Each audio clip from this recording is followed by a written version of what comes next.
మూడోది ఏంటి?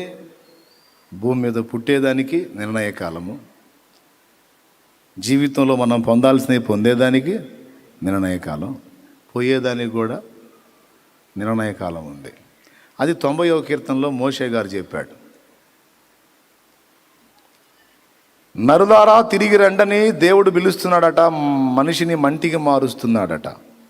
90వ కీర్తన 3వ వచనం. నీవు మనుషులను మంటికి మార్చుచున్నావు, నరులారా తిరిగి రండి నీవు సెలవిచ్చుచున్నావు. నీ దృష్టికి 1000 సంవత్సరములు గతించిన నిన్నటి వలెనున్నవి, రాత్రి అందలి ఒక జాము వలెనున్నవి. 1000 సంవత్సరాలు అంట. చదువురా. వరద చేతనైనట్టు నీవు వారిని పారగొట్టి వేయగా వారు నిద్రింతురు, ప్రొద్దున వారు పచ్చగడ్డి వలె చిగురింతురు. ప్రొద్దున అది మొలచి చిగురించును, సాయంకాలమున అది కోయబడి వాడబారును. నీ కోపం వల్ల మేము క్షీణించుచున్నాము, నీ ఉగ్రతను బట్టి దిగులు పడుచున్నాము. మా దోషములను నీవు నీ ఎదుట నుంచుకుని ఉన్నావు, నీ ముఖ కాంతిలో మా రహస్య పాపములు కనబడుచున్నవి. నీ ఉగ్రతను భరించుచునే మా దినములన్నీ గడిపితిమి, తూర్పులు విడిచినట్టు మా జీవిత కాలం జరుపుకుందు. మా ఆయుష్కాలము 70 సంవత్సరములు, అధిక బలమున్న 80 సంవత్సరములకు. ఆయనను వాటి వైభవం ఆయాసమే దుఃఖమే అది త్వరగా గతించును, మేము ఎగిరిపోవుదాము. నిర్ణయ కాలం, మన జీవితానికి ఒక నిర్ణయ కాలం. ఏమండి? ఆయనను వారి దినములు 120 ఏండ్లగును. ఆదికాండం 6వ అధ్యాయం. ఇంటికి పోయి చదవండి. అక్కడ 120 అన్నాడా? అక్కడ 120 అన్నాడా? ఇక్కడ ఏమంటున్నాడు? నరుని ఆయుష్కాలము 70 సంవత్సరములు, అధిక బలమున్నా 80 సంవత్సరములు. ఒక మాట, ఏమయ్యా నువ్వేమో 120 బతుకుతావా? పోతా పోతా మాకేమో 70 రాసిపోతావా? మోషేని అడగాల మనం. మోషే జీవించిన సంవత్సరములు ఎన్ని? 120 ఏళ్ళు. కంటి చూపు తగ్గల, కాలి సత్తువ తగ్గలేదని రాసుంది. నీకేమో 120. మాకేమో 70 అధిక బలం ఉంటే 80. ఏ న్యాయం ఇది? దేవునికి మహిమ, హల్లెలూయా. కానీ మీకు ఒక వింతైన విషయం తెలుసా? మోషే రాసింది కరెక్టే. మోషే అనుకున్నాడు 80 వచ్చేసిన ఇక అయిపోయింది నా టైం అని. మోషే లెక్క ప్రకారం మోషే పూర్తిగా అయిపోయినట్టు. 80 ఏళ్ళకి అయిపోయింది, ఇంకేం లేదు, అంతా శూన్యం. నా లైఫ్ కూడా శూన్యం, నా పని అయిపోయింది, నా వయసు అయిపోయింది, టోటల్ క్లోజ్ అనుకున్నాడు. అయితే దేవుడు చేశాడు కార్యం. అయిపోయింది అన్నావు కదా, అయిపోగొట్టేవాడిని నేనే, అవసరమైతే పొడిగించేవాడిని నేనే. 80తో అయిపోయింది అన్నావు కదా, నిజమే. 70 లేక 80. అయితే నేను ఎంటర్ అవుతున్నా, నేను ఇస్తున్నా పో, ఇంకొక 40 నీకు అదనంగా ఇస్తున్నా పో అన్నా. ఓ బతుకుపో, 40 ఏళ్ళు పో, చెయ్యి, నీ పని ఉంది, నీకు పని ఉంది. పని లేకపోతే తీసుకుందును, 70లోనే తీసుకుందును, లేదా ఇంకో 10 కలిపి 80లో తీసుకుందును. కానీ పని ఉంది నీతో నాకు, చక్కబట్టాల్సింది ఉంది. రక్షకుడిని పుట్టించాలంటే ఆ గోత్రం బయటికి రావాలా, ఆ జనాంగం బయటికి రావాలా. వాళ్ళంతా ఐగుప్తులోనే ఉన్నారు, వాళ్ళు బయటికి తెచ్చే పని ఉంది నీతో నాకు. కాబట్టి నీ లెక్క కరెక్టే. అయితే ఆ లెక్కకి నేను ఇంకో 40 జోడిస్తున్నా. నువ్వు 80 క్లోజ్ అన్నావుగా, ఇంకో 40 నేను మళ్ళీ ఇప్పుడు 70 + 10 ఈజీ కోల్ట్ వేసుకున్నావు. ఎంత టోటల్? 70 + 10 easy Colt. సగం ఇంగ్లీష్ సగం తెలుగు మాట్లాడేది కన్ఫ్యూజ్ అయ్యేది కదా. 70 + 10 ఈజీ కోల్ట్ 80. అయితే దేవుడు అంత ఈజీ కోల్ట్ వేసి 80 ఫైనల్ చేసావా? నేను ఈజీ కోల్ట్ ఒప్పుకోను, +40 ఈజీ కోల్ట్ 120 అన్నాడు ఆయన.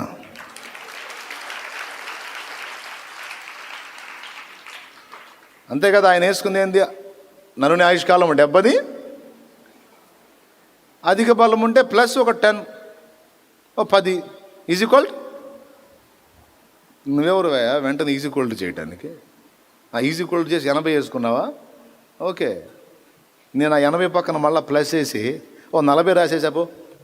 ఏంది ప్రభా 40లు 50లు ఏంది? అరే నా చేతుల్లో ఉంది రా సమస్తం. 40 ఇస్తా, 50 ఇస్తా, అవసరమైతే 100 ఇస్తా. నీకెందుకు? పని ఉంది నీతో నాకు. పని లేకపోతే ఉన్న 100లో కూడా ఒక 50 తీసేస్తా. నువ్వు ఎక్స్ట్రా చేస్తే 100లో 70 తీసి 30. నీకు ఇవ్వబడిన దానిలో కొంత తగ్గించడం తెలుసు, నీకు అయిపోయిన దానిలో కొంత కలపటం కూడా నాకు తెలుసు. రెండింటికి నాకు అవకాశం ఉంది. నువ్వు వెళ్ళేదాని గురించి కూడా ఏం చింతపడాల్సిన అవసరంలా. పోయాక ఏం జరిగిద్దో చింతపడాల్సిన అవసరంలా. తొందరగా పోతానేమని చింత కూడా అవసరంలా. ఇంకా పోవట్లేదు ఏందని చింత కూడా అవసరంలా. ఏం ఆవేశపడద్దు. సమయం అయిపోయినాక ఉంచమన్నా ఉంచడం. ఇంకో 10 ఏళ్ళు అయ్యా బతకాలను ఉందేను నోడమి ఏం చేస్తాడు కదా అంటాడు. దేవునికి స్తోత్రం. హల్లెలూయా. ఏమి నీకు ఆయన సమయం ముగించినంత వరకు ఏ కంపెనీ జబ్బు వచ్చినా నువ్వు బావు. నేను చెబుతున్నా కదా, నీకు ఆయన టైము ముగించినంత వరకు ఏ కంపెనీ జబ్బు వచ్చినా వచ్చింది అట్టు ఉంటుంది, కానీ నీకేం కాదు.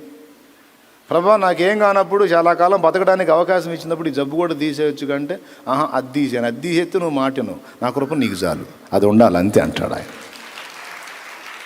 లేదా ఆయన చిత్తమై నువ్వు అనుకున్న షేపులోకి వచ్చినట్లయితే అవసరం లేదనుకుంటే తీసేస్తాడు కూడా, తీసేస్తాడు. చాలామంది జీవితాల్లో కార్యాలు చేశాడు. మరి పెద్ద పెద్ద రిపోర్ట్లు మారిపోయినాయి. కంపెనీ జబ్బులు నార్మల్ రిపోర్ట్స్ వచ్చినాయి. మరి స్తోత్రం. సమస్తము ఆయనకు సాధ్యం. అయితే అన్నీ నిర్ణయకాల వశం. స్తోత్రం. అన్నీ కాలవశంలో పెట్టేశాడు. అది అసలు. ఈ ఒక్క వచనం చదివించేసి ముగిస్తా. అన్ని ఎందులో పెట్టాడు? కాలవశంలో పెట్టాడు. ఆ కాలము నీకు వచ్చినప్పుడు, ఆ సమయంలోకి నువ్వు వచ్చినప్పుడు, నీ పిల్లలు వచ్చినప్పుడు, నీ వారు వచ్చినప్పుడు, వారికి దేవుడు నిర్ణయించినవన్నీ వాళ్ళు పొందుకుంటారు. ఈ మాటతో దేవుడు నాతో మాట్లాడుతున్నాడు. మీ సంగతి ఏమో. ఈరోజు ఉదయం నేను ఒక విషయం గురించి చింతపడ్డాను. దేవుడు ఇప్పుడు నాతో మాట్లాడుతున్నాడు. అరే క్యావరే బచ్చే అని. స్తోత్రం. ఇప్పుడు మీకుండే చింతలు మీకుంటే, నాకుండే చింతలు నాకుంటాయి కదా. నాకు ఒక డౌటు, ఇది ఏమైద్దని. అరే నీకెందుకురా? ఎవరిని ఎట్లా చేయాలో నాకు తెలుసు, ఎవరిని ఎట్లా సిద్ధపరచుకోవాలో నాకు తెలుసు. నువ్వేం చేయగలవురా? నువ్వేం చేయలేవు. ఆఖరికి నీ ఇల్లు, నీ పిల్లలు, నీ కుటుంబం, నీ ఆత్మీయ పిల్లలు, వీళ్ళందరూ కాదు, ఆఖరికి నీవు సైతము నా వశములోనే ఉన్నావు. హల్లెలూయా. కాబట్టి నువ్వు దేన్ని గురించి కూడా నువ్వు డిస్టర్బ్ అవ్వద్దు అనేది నాతో మాట్లాడుతున్నాడు. Thank you lord. కాబట్టి ఇప్పుడు మూడో మాట ఏం చెప్పుకున్నావు? మూడోది పోయే కాలం అండి. పోయే కాలం కూడా మన చేతుల్లో లేదు, ఆయన చేతుల్లో పెట్టి మొత్తం నిర్ణయ కాలంలో ఉంచాడు, మొత్తం కాలవశంలో ఉంచాడు. టోటల్గా మన జీవితానికి కాలం ఎంట్రన్స్, మన పైనలో కాలము, మన ముగింపు కూడా కాలం. అంతటినీ కాలములో బంధించి ఉంచాడు. ఓకే, ఆ వచనం చదువుదామా? ప్రసంగి గ్రంథము 9వ అధ్యాయం 11వ వచనం. అది 9-11 ఒక్కసారి చూడండి. ఇక నేను ముగిస్తున్నాను, నేను వెళ్ళాలి. విషయం ఏంటంటే ఇప్పటిదాకా ఇదంతా ఉపోద్ఘాతమే, ఇంకా అసలు అంశం స్టార్ట్ కాల. అసలు అంశం వచ్చే శుక్రవారం. మరియు నేను ఆలోచింపగా సూర్యుని క్రింద జరుగుచున్నది నాకు తెలియబడిను. వడిగలవారు పరుగులో గెలువరు, వడిగలవారు పరుగులో గెలవరు, బలము గలవారు యుద్ధమునందు విజయమొందరు, జ్ఞానము గలవారికి అన్నము దొరకదు, బుద్ధిమంతుల గుట్ట వల్ల ఐశ్వర్యము కలగదు, తెలివి గలవారికి అనుగ్రహము దొరకదు. ఇవన్నీ అదృష్టవశము చేతనే, కాలవశము చేతనే అందరికీ కలుగుచున్నవి. అయిపోయింది. స్తోత్రం. అబ్బా భలే పరిగెత్తుతాడు వీడు. అసలు వీడిని రన్నింగ్ పోటీల్లో పెడితే ఫస్ట్ ప్రైజ్ వీడికేరా అనుకుంటాం మనం, కానీ వాడికి రాదు ప్రైజు. మరి వడిగా పరిగెత్తేవాడే కదా గెలుపొందాలి, కానీ రాదు. ఇదేందో సరిగా పరిగెత్తలేనివాడికి వచ్చింది ప్రైజు, సరిగా పరిగెత్తలేనివాడికి వచ్చింది ప్రైజు. ప్రైజ్ పొందినోడికి కూడా తెలుసు నాకంటే పరిగెత్తే వాళ్ళు ఉన్నారు, ఇదేంది నాకు వచ్చింది అని వింత. నేను చెప్పనా సమాధానం? అదృష్టవశము చేత కాలవశము చేత అది నీకు లభించింది అని. అందుకే అంటారు నా టైం బాగుంది సార్, జస్ట్ టర్నింగ్ దెబ్బపోయాను లారీ వచ్చింది సార్, నా టైం బాగుంది సార్. నిజంగా లేకపోతే అమ్మో ఇప్పుడు అంటారు. నా టైం బాగుంది సార్, టైం బాగుంది సార్ అంటారు. టైం అంటే కాలం. టైం బాగుంది సార్, టైం బాగుంది సార్ అని టైం ఎప్పుడు బాగానే ఉంటుందా? ప్రాబ్లం వచ్చిన నా టైం బాగాలేదు సార్ అంట. నా టైం బాగాలేదు సార్ అట్ అయిపోయింది. వాళ్ళేమో ముహూర్తాల గురించి, రాహుకాలాలు, దుర్ముహూర్తాల గురించి మాట్లాడుకోవచ్చు, కానీ నేను ఒక కాలాన్ని గురించి చెబుతా. కాలం అనేది నిజంగా మనం అనుభవించే ఒట్టి టైం కాదు. కాలము ఒక వ్యక్తి, ఆయన పేరు కాలం. కాలం వింతగా ఉంది కదా, కానీ నిజమే. ఆదియు అంతమునై ఉన్నాను అన్నాడు. ఎప్పుడన్నా ఆ మాట గురించి ఆలోచించారా? నేను ఆదియు అంతమునై ఉన్నాను అన్నాడు. దానికి అర్థం ఏందో వెతకండి. నేను వెళ్ళి ఆ కోటం చూసుకొని వస్తా. దేవునికి స్తోత్రం, హల్లెలూయా.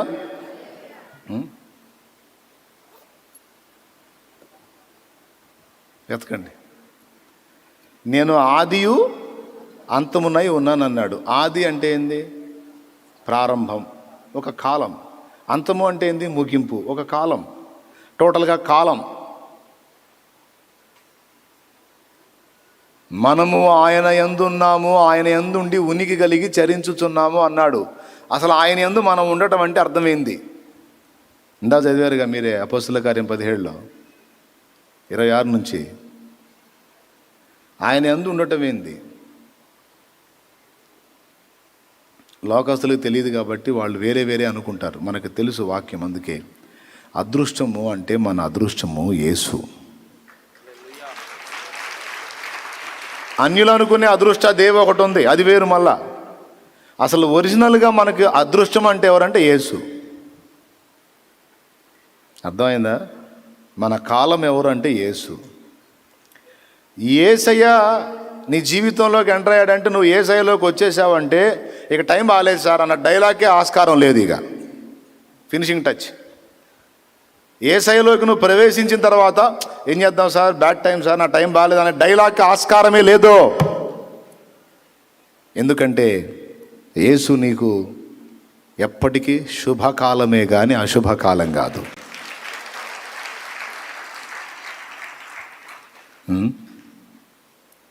స్తోత్రం. యేసు నాకు అదృష్టం అండి. నా అదృష్టం, నా నిధి, నా ఐశ్వర్యం, నా కిరీటం, నా అతిశయం, నా ఆనందం. యేసయ్యను బట్టి మేసం తిప్పుతా. యేసయ్య లేకపోతే మెల్లకుండా. యేసు నా రోషం, యేసు నా పౌరుషం, యేసు నా నీతి, యేసు నా పరిశుద్ధత, యేసు నా విమోచన.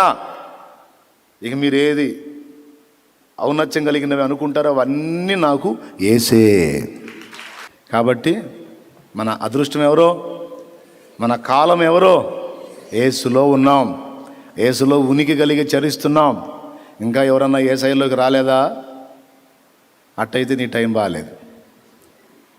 చెప్పుకో, ఇప్పుడు చెప్పుకో. యేసయ్యలోకి రాకపోతే మాత్రం time bad luck sir, time బాగాలేదు, అసలు టైం అస్సలు బాగాలేదని చెప్పుకో, రోజు చెప్పుకో. నిజంగా అంతే. యేసయ్యలోకి వచ్చేసావా, ఇక టైం బాగలేదన్న డైలాగే బాగలేదు. ఇక ఎత్తొద్దు ఆ డైలాగ్. యేసులోకి వచ్చావా అంతే, కాలము నీ వశంలోకి వచ్చింది, ఇక అదృష్టం నీ వశంలోకి వచ్చింది. యేసు ఒక్కడు ఉంటే చాలు, సంపదల గని నీ వెంట. అంతే, ఇక అదృష్టవంతుడివి నువ్వు. నేను నిజంగా ఫీల్ అవుతా. ఈరోజు నేను ఫీల్ అవుతున్నానని మీరు అనుకుంటారేమో. అసలు యేసయ్యను తెలుసుకున్న ఆ రోజే నేను ఫీల్ అయ్యా. మీరు నమ్మినా నమ్మపోయినా దైవ సాక్షిగా చెప్తున్నా. యేసయ్యను తెలుసుకున్నాను, మా అమ్మ దగ్గరకు వచ్చి చెప్పాను, అమ్మ మనకు పెద్ద గని దొరికిందే అన్న. అసలుకి అప్పుల్లో ఉన్నాగా ఏం దొరికిందో అని నాకు వెళ్ళి చూసింది ఆశగా. మనకు పెద్ద ధన నిధి దొరికిందే అన్నా నేను సీరియస్గా. మా అమ్మ ఆశగా మొహం పెట్టిందయ్యా, ఏం దొరికింది అంది. అప్పుల్లో ఉన్నాం కదా, ఏదన్నా బయటపడదామని. దేవుడమ్మా అన్న ఎటు చూసింది, ఇక్కడే ఆడ కూర్చొని ఉందనుకుంటాగా, చూసి దేవుడా అంది నిట్టూర్పు విడిచి. ఆ రోజు చెప్పా, మరి మా అమ్మ గుర్తుందో లేదు, నిజంగా నేను నాకు దైవ సాక్షిగా చెప్పా మా అమ్మకి. నసరావుపేట బరంపేట దగ్గర ఒక రోడ్డు మీద మా అమ్మని కలుసుకొని ఆ మాట నేను చెప్పిన స్పాట్ కూడా నాకు గుర్తుంది. నిజంగమ్మా యేసయ్య తరగని గనివా, నిజమైన దేవుడుమా, దేవుడు ఉన్నాడు అన్నది నిజం, ఆ దేవుడు యేసేనన్నది నిజం. ముమ్మాటికి కాదు, 33 మాటలకు నిజం, 333 మాటలకు నిజం, 3333 మాటలకు నిజం, 3,03,333 మాటలకు నిజం, 3,03,03,333 మాటలకు నిజం. ఇంకెన్ని పెట్టుకుంటారు మీరే. కానీ యేసు నిజమైన దేవుడు. యేసులోకి వచ్చిన వాడు అదృష్టవంతుడు. అంతే అంతే అంతే. అందుకే నేను ముసలమ్మ దగ్గర నుంచి పిల్లవాడి వరకు యేసును హత్తుకున్న వాళ్ళందరినీ ప్రేమిస్తా, అందరినీ గౌరవిస్తా. ఎందుకనుకున్నా మరి ఎవరిని త్రోసేయింది? యేసు ప్రభుని గుర్తెరిగాడు, మరి సామాన్యుడు కాదు, అదృష్టవంతుడు. యేసు ప్రభుని గుర్తెరిగిందే, ఈ సామాన్యురాలు కాదు, అదృష్టవంతురాలు. అదృష్టమై ఉన్న యేసులోనికి ప్రవేశించింది. యేసు శరీరంలో ఒక భాగమేమే. విశ్వాస అయినటువంటి వృద్ధులను తోసేస్తావేమో నువ్వు, జాగ్రత్త, పళ్ళు రాలుతాయి. నేను కొట్టను, యేసయ్య అంతడు లాగి తృణీకరించకూడదు. ఎందుకనుకున్నావు? ఆమె యేసు శరీరంలో అవయవాల్లో ఒక భాగం. ఆమె సంఘం అంటే క్రీస్తు శరీరం, మరి విశ్వాసం అంతా కలిస్తే సంఘం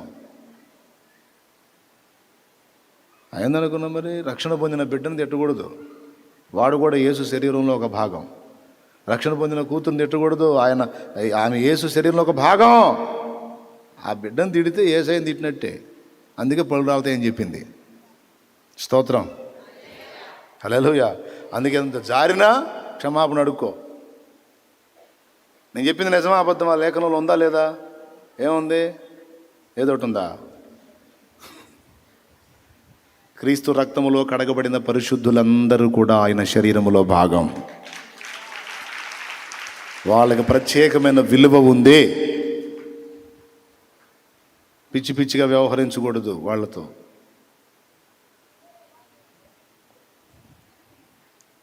వారు ఆశీర్వాద కాలంలో ప్రవేశించిన వారు అదృష్ట వశంలో ఉన్నవాళ్ళు, ధన్యజీవులు. అంతే. బలహీనలే కావచ్చు, ఆయన బలపరుచుకుంటాడు. చెంచదులే కావచ్చు గాక, స్థిరపరుచుకుంటాడు. నీకెందుకు ఇప్పుడు అస్థిరులుగా చూస్తున్నావు? కొద్ది రోజులు ఆగు, స్థిరపరిచి చూపిస్తాడు నీకు. హల్లెలూయా. ఓకేనా? కాబట్టి ఇక నిర్ణయకాలం వచ్చింది. ఇక మోషేను దర్శించడానికి సమయం వచ్చింది. అరణ్యం అవతలికి వెళ్ళాడు. అక్కడ దేవుని పర్వతం ఉంది. ఆ పర్వతం మీద మండుచున్న పొద ఒకటి కనపడింది. ఆ పొద వైపుకు ఆకర్షింపబడ్డాడు. ఇక్కడ నుంచి మన ప్రసంగాంశం స్టార్ట్ అయింది. కార్యక్రమంలో తర్వాయి భాగం వచ్చే వారం, ఆదివారం కావచ్చు, బుధవారం కావచ్చు, శుక్రవారం కావచ్చు. మీరు కలిస్తే తర్వాత చెబుతాను. ప్రస్తుతానికి ముగిస్తున్నాను. ఓకే? ఎందుకంటే దేవుని పనిని వెనకేయకూడదని ముందు దేవుని పనిని గౌరవించి వెళ్తున్నాను. సో నా కోసం ప్రేయర్ చేయండి. మీ అందరూ నిజంగా కళ్ళు మూస్తారు. ఇప్పుడు నేను ప్రార్థన చేస్తాను. ఒక కన్ను మూసి ఒక కన్ను తెరవరు. నిజంగా రెండు కళ్ళు మూస్తారు. ఎందుకంటే ఇది ఏ పక్క పోతున్నానో కనిపెడతారు. కాబట్టి రేపటిని గూర్చి చింతపడవలదు. ప్రతిదీ కూడా నీకు నిర్ణయించబడ్డ కాలములో తప్పకుండా అందుతుంది. ఆ సమయం ఆసన్నమైనప్పుడు ఇక నువ్వు ఆగమన్నా ఆగడు. లాస్ట్ మాట, నీకు దేవుడు కృప చూపే సమయం ఆసన్నమైనప్పుడు, నేను ఎత్తి పట్టాలనుకున్న సమయం ఆసన్నమైనప్పుడు, నువ్వు మూలన కూర్చున్న సామానుల్లో దాక్కున్నా సరే లాక్కొచ్చి సింహాసనం ఎక్కిస్తాడు ఆయన. నువ్వు గుంటలో పడ్డా, జైల్లో పడ్డా బయటికి తీసుకొచ్చి నిలబెట్టుకుంటాడు ఆయన. నువ్వు ఏ స్థితిలో ఉన్నా సరే ఆయన సమయం ఆసన్నమైనప్పుడు, ఆయన నీకు చేయాలనుకున్న కార్యాలను ఆ సమయం ముందుకు దేవుడు రప్పించినప్పుడు నిశ్చయముగా నిన్ను ఆయన తీసుకొచ్చి నిలబెట్టుకుంటాడు. అంతే. ఏం సొల్లా మీ అట్ట చూస్తున్నావు? చేయడా చేస్తాడు. మీకు ఎంతమందికి విశ్వాసం ఉందండి? నిజంగా విశ్వాసం ఉంటే 2 చేతులు ఎత్తు. ఇప్పుడు చెప్పు స్తోత్రం. హల్లెలూయా. ఇప్పుడు నువ్వు దద్దమ్మ అనుకోవచ్చు, ఇప్పుడు నువ్వు చేతగానుడు అనుకోవచ్చు, చేతగాని అనుకోవచ్చు, వేస్ట్ ఫెలోస్ అనుకోవచ్చు. ఆయన సమయం వచ్చినప్పుడు దేవుడు కార్యం చేస్తాడు. బజార్లో మిడి దావీదు తిరుగుతుంటే ఏమనుకుని ఉంటారు ఇటు పొరుగుల వాళ్ళు? రే దావీదు ఇట్రా, అది తీసిరారా, రే అబ్బాయి ఇట్రా, రే దావీదు ఏనరా నువ్వు అని ఉంటారా అని ఉండరా వాళ్ళ ఇంటికాడ వాళ్ళు ఎవరితో మాట్లాడుతున్నారు వాళ్ళకి తెలుసా? ఇశ్రాయేలు మొత్తానికి రాజుతో మాట్లాడుతున్నారు వాళ్ళు. అరే తురే అని ఎవరితో మాట్లాడుతున్నారు వాళ్ళు? ఇశ్రాయేలుకు రాజు. వాళ్ళకి తెలియదు. విచిత్రం ఏంటంటే ఆయనకు కూడా తెలియదు. రే దావీదు అనుకుంటూ పరిగెత్తారు, రే దావీదు అనుకో. అన్నలకు తెలుసా? వాళ్ళు ఏమని ఉంటారు? ఈ దావీదుగా ఎట్రా ఎన్ని రకాలుగా అన్నారో పాపం ఆయన్ని. కానీ ఎవరిని అంటున్నారు? ఇశ్రాయేలుకు రాజుని, చరిత్ర పుటల్లో శాశ్వతంగా నిలవబోతున్న ఒక ఘనుడైన వ్యక్తిని, ఒక దీర్ఘదర్శిని, ఒక యుద్ధవీరుణ్ణి, ఒక వాగ్గేయకారుణ్ణి, ఒక మ్యూజిషియన్ని, దేవుని చిత్తానుసారమైన మనస్సు గలవానిని, దేవుని ప్రజలందరినీ ఏలబోతున్న ఒక రాజుని వాళ్ళు అరే తురే అంటున్నారు. ఈయన కూడా అనిపించుకుంటున్నాడు. ఈయనకు తెలియదు, వాళ్ళకి తెలియదు. అన్ని తెలిసినోడు పైన నవ్వుకుంటూ చూస్తున్నాడు. అన్ని తెలిసినోడు పైన నవ్వుకుంటూ చూస్తున్నాడు. తర్వాత అర్థమైపోలా. దావీదు సింహాసనం ఎక్కినాక వీళ్ళు ఏమంటారు? ఎట్లయినా దావీదు అబ్బాయి చిన్నప్పటి నుంచి అసలు వేరు, ఒకటి చండాలంగా తిట్టారు. నా ప్రియమైన దేవుని బిడ్డలారా, ఒక నిర్ణయకాలం ఉంది. ఆగు, ఓపిక పట్టు. అప్పటిదాకా అవమానాలు సహించు, తృణీకారాలు సహించు, తిరస్కారాలు సహించు. ఇవన్నీ నిన్ను విరిగి నలిగిన అనుభవంలోకి తీసుకొస్తాయి. ఆ అనుభవం నీకు వచ్చిన తర్వాత ఆయన హెచ్చించటం మొదలు పెడతాడు. విరిగిన మనసే నీకే ప్రియము యేసునాథా,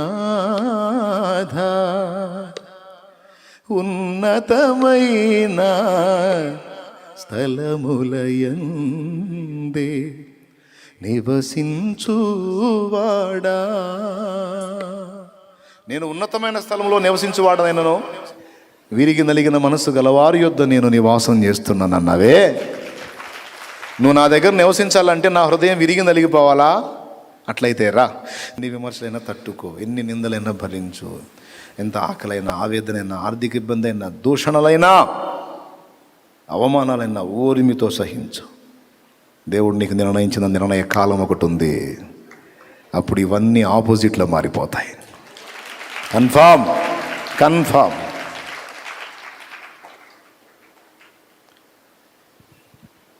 ప్రతి విషయంలో ఇది అన్వయించుకో. నువ్వు దరిద్రుడివి కాదు, నువ్వు అదృష్టవంతుడివే. నా కర్మ అనొద్దు, నీ కర్మని చక్కగా మార్చిపడేశాడు నా యేసయ్య. నువ్వు శపించబడిన వాడివి, శపించబడిన దానివి కాదు, నీవు ఆశీర్వదించబడిన దానివి, ఆశీర్వదించబడిన వాడివి, ఆశీర్వాదమునకు వారసులగుటకు పిలవబడిన వారు. రేపటిని గురించి భయంకరమైన వికృత ఆలోచనలు చేయొద్దు. రేపటి రూపం నీకు తెలియదు. ఈరోజు నీ ఇంతవరకు క్షేమంగా కాచిన దేవుడు నీ రేపటిని ఇంకా ఆశీర్వాదకరంగా ఉంచబోతున్నాడు. అదే నమ్ము, అదే నిరీక్షించు, అదే పొందుతావు. ఆమేన్. ఎంతమందికి అర్థమైంది?